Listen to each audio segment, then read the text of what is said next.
Espace TV, le 22h.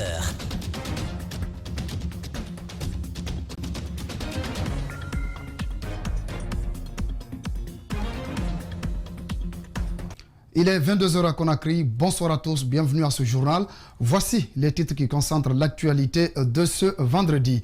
Ratification par le Parlement de la Convention de base pour l'exploitation des gisements du minerai de fer des blocs 1 et 2 de Simandou.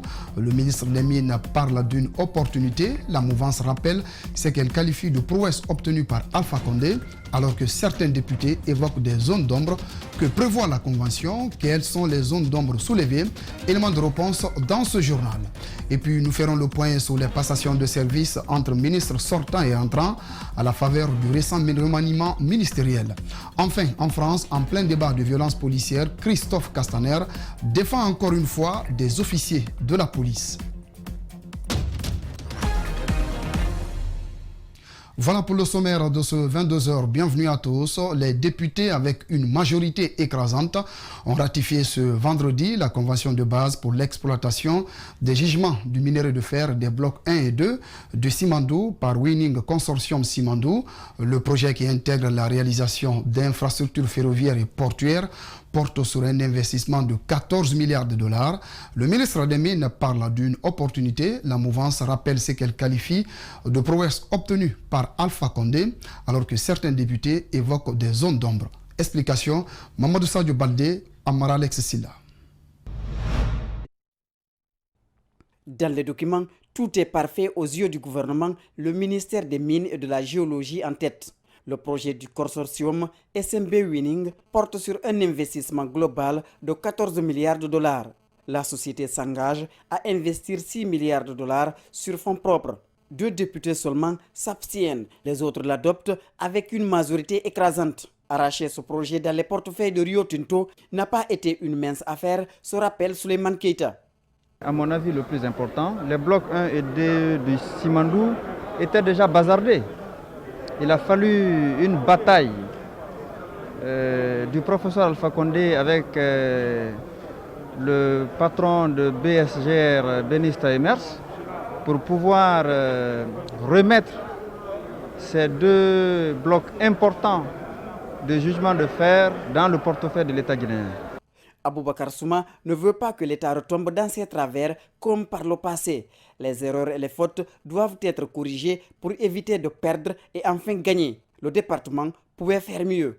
On est le détail. Et ces détails-là, on doit savoir les rails coûteront combien. Les roches qu'on doit scier, ça coûterait combien. Quelle est la dimension de cette route. Et on apprécie en fonction. Parce que le député ne vote pas un document global. Le député vote article par article, puis l'ensemble des dispositions avant de voter le document global. Donc si ces dossiers manquent, il y a quelque chose. Mamadou Babadiko s'est vu couper la parole nette par le président de l'Assemblée nationale. Il ne se prive pas d'exprimer ici ses interrogations et étaler les zones d'ombre restées sans réponse. On a demandé très simplement qu'on nous fournisse les chiffres des résultats de la présence des entreprises pour 2018 et 2019 en termes de chiffre d'affaires, en termes de tonnage exploité, en termes de salariés guinéens, en termes de salariés étrangers, en termes de masse salariale, de cotisations versées et d'impôts collectés. Les petits détails et les corrections seront apportés par les prochaines législatures si elles le veulent bien, a expliqué le président de l'Assemblée nationale. Pour le moment, c'est le présent qui compte. Le ticket d'entrée seulement vaut 100 millions de dollars. Comme annoncé, ouvrons le volet passation de service des ministres entrants et sortants. Il n'aura fait que 4 mois à la tête du ministère de l'Enseignement supérieur. Kader Yassine Bari cède sa place à Dr Aboubakar Oumar Bangoura. Durant 4 mois, Kader Yassine Bari revendique la création du conseil scientifique, la promotion de la pharmacopée avec le lancement de 3 essais cliniques sur les phytomédicaments contre la Covid-19. D'autre part, le nouveau ministre promet de s'atteler sur le financement de la recherche. Alseni Bari, Ibrahima Sori 5 Souma. L'un des points marquants du passage de Kader Yassine Bari à la tête du ministère de l'Enseignement supérieur, c'est sans doute la mise en place du conseil scientifique D'ailleurs, le président de la République va le reconduire comme ministre conseiller chargé du suivi du plan de riposte à la présidence. Kader Yassine n'aura donc fait que 4 mois dans ce département. Il a cependant posé certains jalons. Il s'est agi notamment de la promotion de l'interaction entre le monde de la recherche et les décideurs politiques, à travers la création du conseil scientifique et de ses organes techniques, la promotion de notre pharmacopée et de notre médecine traditionnelle à travers le lancement de 3 essais cliniques sur les phytomédicaments contre la Covid-19 qui comptent parmi les premiers sur le continent. Le soutien à la recherche à travers le projet d'élaboration d'un ambitieux plan Covid-19 pour la recherche avec l'appui de l'Organisation mondiale de la santé. L'introduction de la digitalisation de l'enseignement supérieur à travers la création d'une plateforme et la mise en ligne effective de plus de 1000 cours du curriculum universitaire. La promotion du numérique à travers l'expérimentation de la dématérialisation du paiement des bourses. Celui qui vient à sa place, c'est cet homme, Dr Aboubakar Oumar Bangoura, enseignant-chercheur, une référence dans le monde de la recherche scientifique. Il compte améliorer dans sa nouvelle mission la collaboration entre les ministères de l'enseignement supérieur, de la santé, de l'éducation et de l'enseignement technique et de la formation professionnelle. À cela s'ajoute le financement de la recherche dont il fera son cheval de bataille. Il est bien établi dans tous les pays d'Afrique un sous-financement de la recherche scientifique. Mon département s'attellera sur le financement de la recherche dont les objectifs seront essentiellement axés sur les problèmes de développement de la Guinée. Le premier défi de ce nouveau ministre est la réouverture des classes prévues ce lundi avec l'achèvement de l'année scolaire et des programmes. Autre passation, le département de l'enseignement technique, de la formation professionnelle, de l'emploi et du travail, Lansana Komara a passé le témoin à la ministre rentrante Zainab Dramé, une cérémonie de passation chargée d'émotions. Mamadou Saliouba et Ibrahima Souri Kamara ont tendu leur micro au directeur de l'ONFPP. On l'écoute. La ministre qui entre va devoir faire un peu plus que le ministre sortant et ainsi de suite. Tout le monde est appelé à se mettre à la disposition de celle qui arrive afin que le ministère avance dans le temps, n'est-ce pas?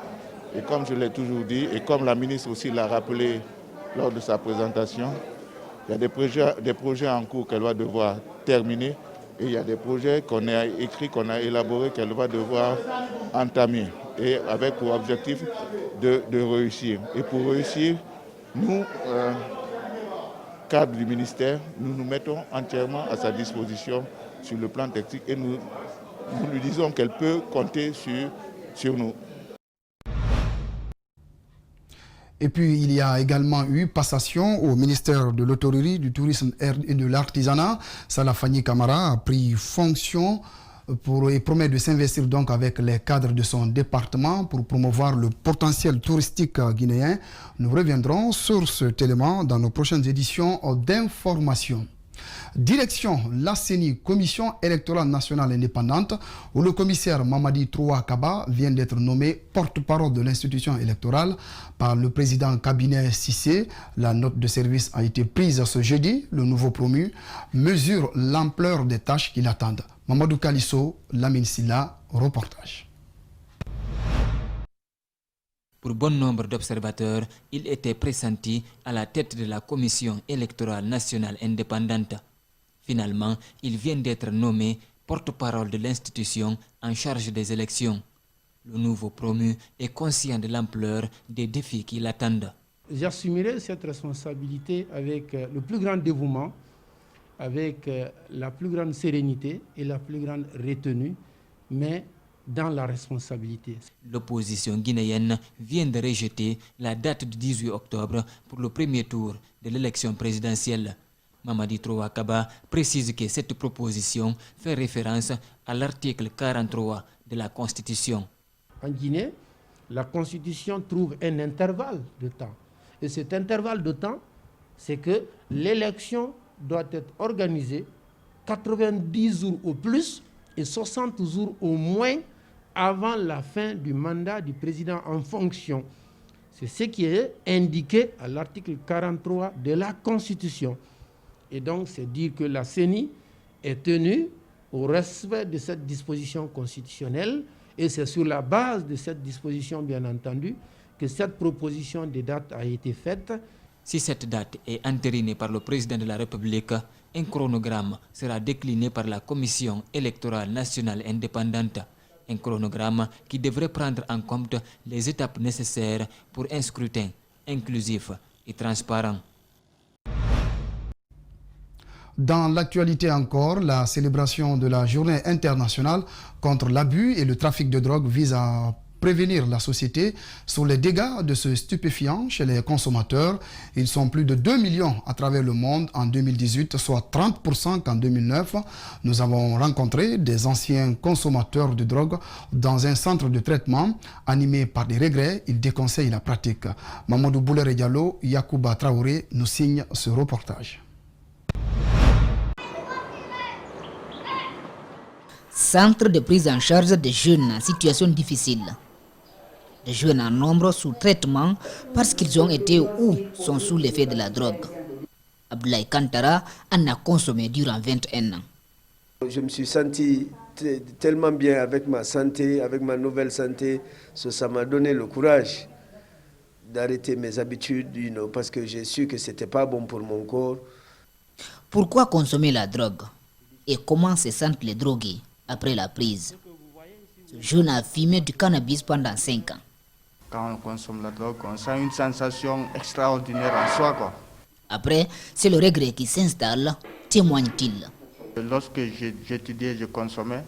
À ce moment, je ne me contrôlais même pas. Je faisais du n'importe quoi, je pagaillais en classe, je faisais des trucs qui ne sont pas bons en classe. Mais actuellement, comme j'ai laissé, en classe, je suis sage.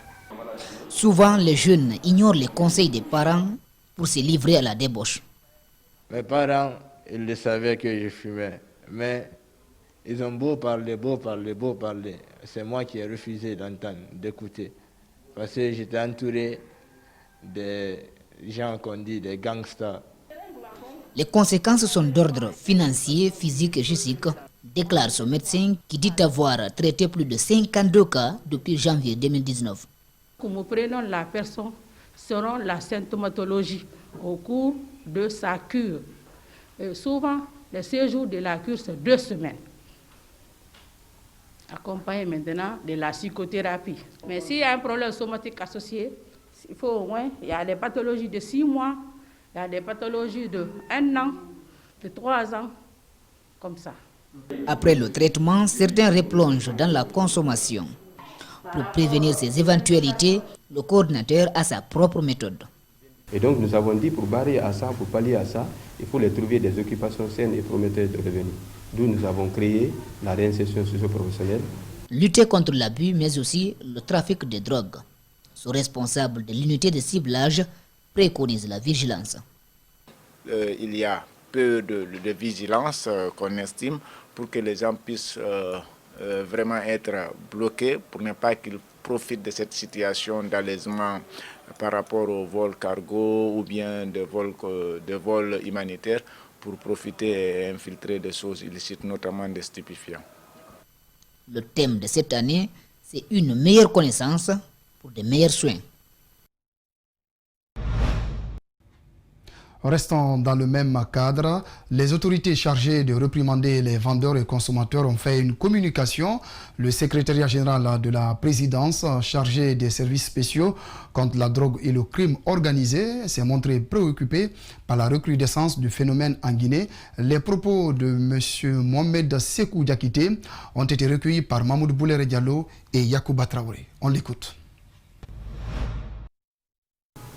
La Guinée reste confrontée au trafic illicite de drogue et à la criminalité transfrontalière organisée.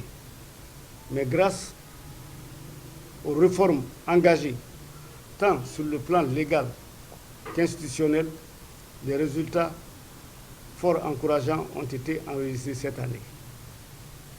En effet, nous restons très préoccupés par l'apparition de nouvelles formes de consommation des drogues constatées chez les jeunes.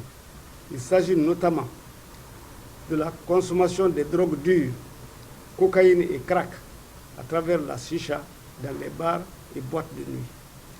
La consommation de médicaments opicides, tramadol, codéine et sirop de néocodéine, en combinaison avec les boissons énergisantes. Au regard de la puissance des réseaux mafieux, nous avons une responsabilité commune et partagée, celle d'unir nos efforts dans cette guerre impitoyable en exhortant en conséquence nos partenaires internationaux engagés dans ce même combat à accentuer leur assistance technique et financière au bénéfice de nos services répressifs. Le calme revient dans le quartier Rabitaya, dans la commune de Matoto. Les habitants renouent avec le quotidien après les manifestations pour réclamer le courant aux hauts représentants du chef de l'État. Là-bas, c'est la satisfaction pour certains. D'autres, par contre, ont déploré les incidents qu'a connu le lieu réputé paisible. Djibril Ba, Alseni Kamara, le point. Après la tempête, c'est le calme et la joie à Rabitaya, quartier de la haute banlieue de Conakry. Il y a quelques jours, les habitants ont exigé de leurs voisins, le haut représentant d'Alpha Condé, le rétablissement de l'électricité dans la zone.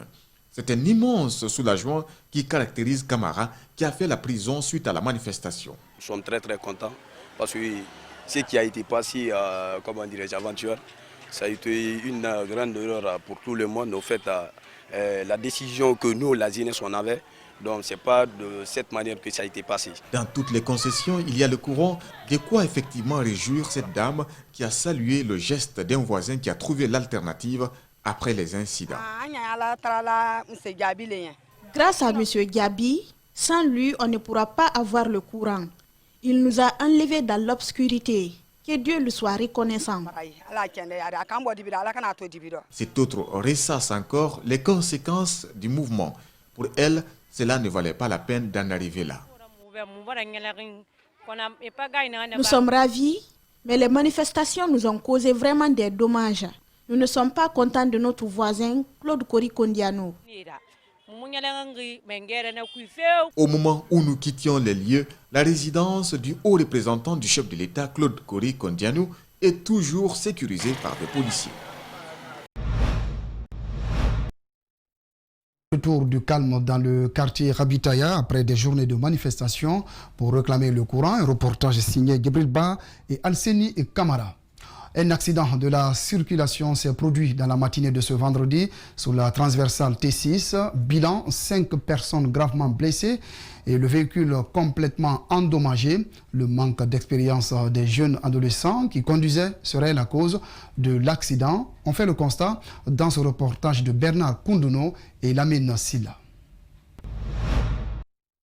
Il s'agit d'un véhicule pick-up immatriculé RC 9915 série AV qui a terminé sa course ce vendredi à la devanture d'une boutique sur la transversale T6. À son bord, 3 adolescents en provenance du rond-point de la T6 pour Antar. Selon des témoins du drame, le conducteur du véhicule aurait perdu le contrôle de l'engin avant de terminer sa course devant une boutique. Lors de cette mésaventure, il a percuté 2 personnes puis détruit la rentrée de ce lieu de vente. Bilan, 5 blessés graves et le véhicule complètement endommagé. Les enfants quittaient vers la T6. La musique jouait dans la voiture. Ils ont pris le frein à main et le véhicule a fait des tonneaux. Il s'est cogné à la boutique. Le véhicule a percuté un gars qui était assis. Et quand moi je suis arrivé ici, j'ai trouvé que mon maître aussi est accidenté et son pied était fracturé. Depuis la fin des travaux de construction de cette transversale en 2017, les riverains ignorent le nombre d'accidents déjà enregistrés. Ils disent avoir mené des démarches sans succès auprès du département des travaux publics pour la construction des ralentisseurs. Vu le taux d'accidents élevé sur le tronçon, ces citoyens interpellent. Vraiment, nous demandons à l'autorité de l'État de nous aider, au moins pour diminuer les dégâts, ou de mettre des dos dedans. ici. Parce que chaque jour, il y a au moins 2 ou 3 accidents, c'est tous les jours. Et moi, je suis là, j'habite au bord de la route. Avant notre arrivée sur les lieux, les 5 personnes blessées lors de cet accident avaient tous été transportées d'urgence à l'hôpital d'Onka pour des soins intenses. Direction la préfecture de Dalaba, située à plus de 300 km de la capitale. Dalaba présente un climat tout particulier et des sites touristiques pittoresques à l'image de la ville Jeanne, aussi appelée Villa Sili, construite par le gouvernement de l'Afrique occidentale française en 1935, et aussi la case à Palabre dans laquelle les chefs cantons du Fouta Djallon se retrouvaient. Pour comprendre l'historique de ces monuments, notre correspondant régional s'est rendu sur place. C'est le grand format de ce journal. Il est signé Alpha Mamadou Bari. Nous sommes à Dalaba, surnommé Suisse de l'Afrique, à cause de son climat et surtout son paysage qui berce le cœur des visiteurs. Le gouverneur de l'Afrique occidentale française Blacher, attiré par cette petite ville, a construit ses infrastructures magnifiques et extraordinaires, rénovées à l'occasion de la fête tournante. Chérif Ly et Mamadou Lombisso sont les gardiens des lieux. C'est eux les guides, eux les témoins de l'histoire. C'est par ici que nous commençons la visite guidée. Ici, c'est la case à Palabre. Le mouvement français colonisait la Guinée. Le mouvement gouvernement national venait, le commandant de cercle, appelle tous les chefs de canton et des chefs de village et des notables. Le gouvernement national, commandant de cercle, reste au milieu ici, avec les tables, avec les cesses. Les chefs de village et des notables mettra les nattes ici, avec les pots de mouton. Ici, c'est des places du chef de canton. Avant tous les chefs de canton, il est un cesse. Tous les chefs de canton, il est un signe. Il y a 12 chefs de canton. C'est ici, rencontre avec le gouverneur, prend toutes les décisions.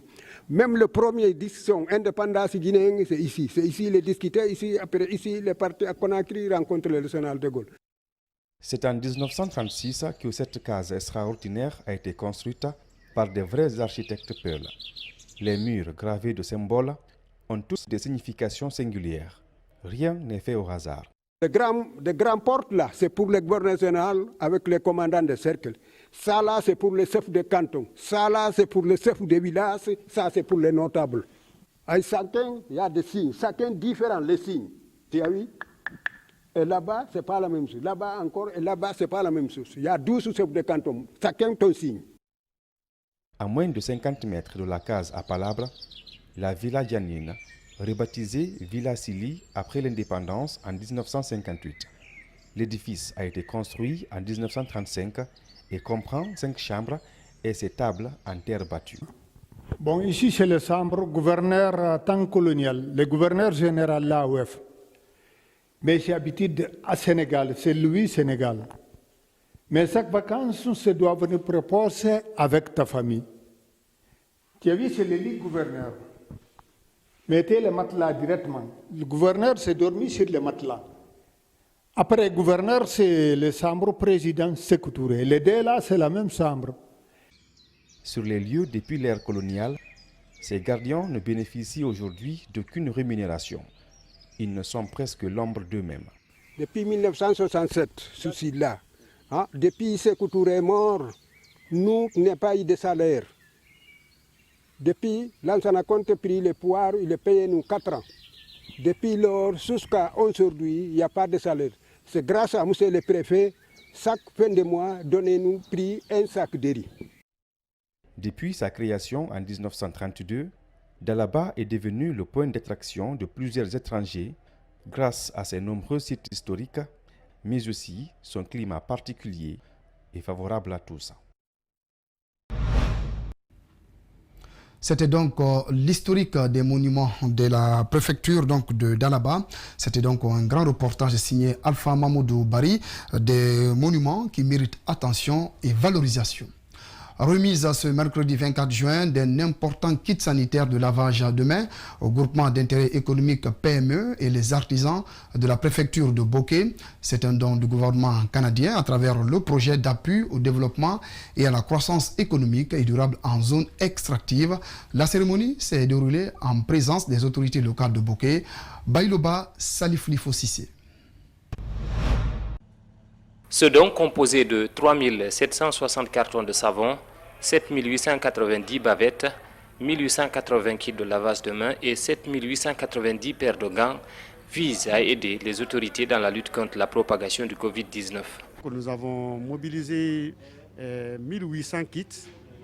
Nous avons acheté plus de 3000 cartons de savon, des bavettes, des gants qu'on va mettre à la disposition des GIE, des PME que le projet encadre, bien entendu les jeunes entrepreneurs que le projet encadre, et pour qu'eux aussi à leur tour puissent vraiment éviter cette maladie-là, mais puissent aussi se protéger contre les contaminations. À date, la préfecture de Boké a enregistré 18 cas d'hospitalisation, 300 sorties guéries du coronavirus au CTP de Boké.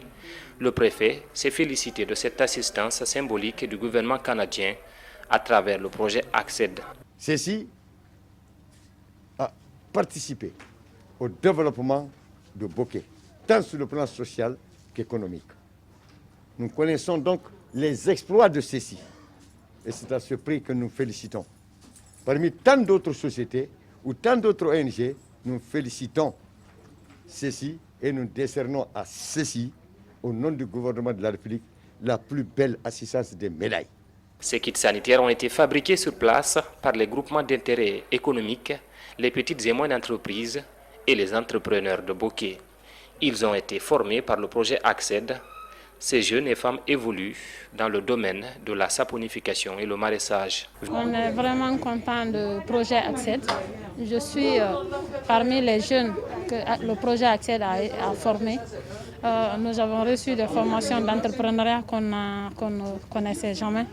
On avait toujours nos esprits sur les mines. Mais le projet ACCED a pu nous transformer, changer nos mentalités et nous donner des chemins qui nous donnent plus de réussite que la mine. La mission du CECI est de combattre la pauvreté et l'exclusion. Il renforce également les capacités de développement des communautés défavorisées, appuie des initiatives de paix, de droits humains, d'équité et d'égalité. Le Centre d'études et de coopération internationale mobilise aussi des ressources et favorise l'échange de savoir-faire. L'actualité à l'étranger dans ce journal. En plein débat de violence policière, Christophe Castaner, le ministre français de l'Intérieur, défend encore une fois des officiers de police françaises. Le ministre de l'Intérieur s'exprime lors de la cérémonie de sortie des promotions de commissaires et d'officiers de police près de Lyon. On l'écoute. La crise sanitaire n'est pas encore achevée. Pourtant, déjà, d'autres crises s'avancent dont tous les ennemis de la loi et de la République veulent faire leur lit. Les propos sont tronqués, déformés, les images trompeuses jetées en pâture sur les réseaux sociaux.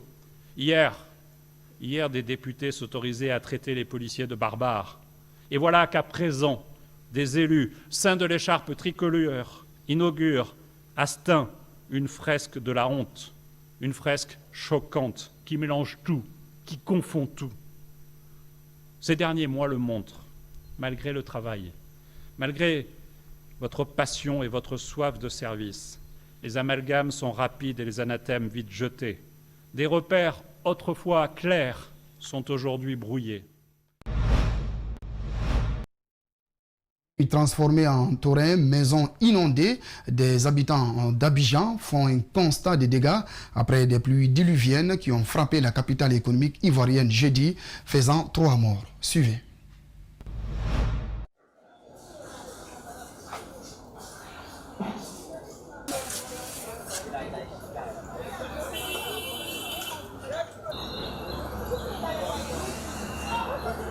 Ça a commencé comme une pluie normale et on a vu le caniveau déborder, toute la zone était inondée, toute la maison, l'eau est arrivée jusque presque au plafond, on ne pouvait même plus circuler dans le salon, l'eau a pris toutes les pièces.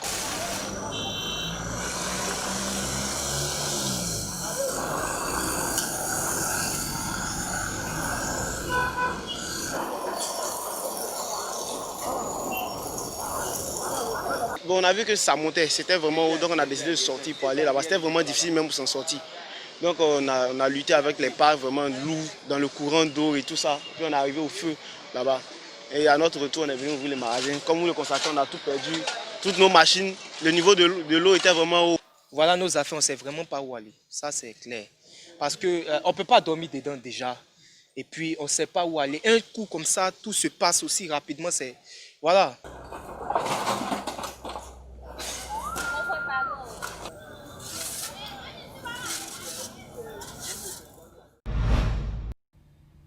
C'est la fin de cette édition. Merci pour votre aimable attention. Excellente soirée à tous sur Espace TV.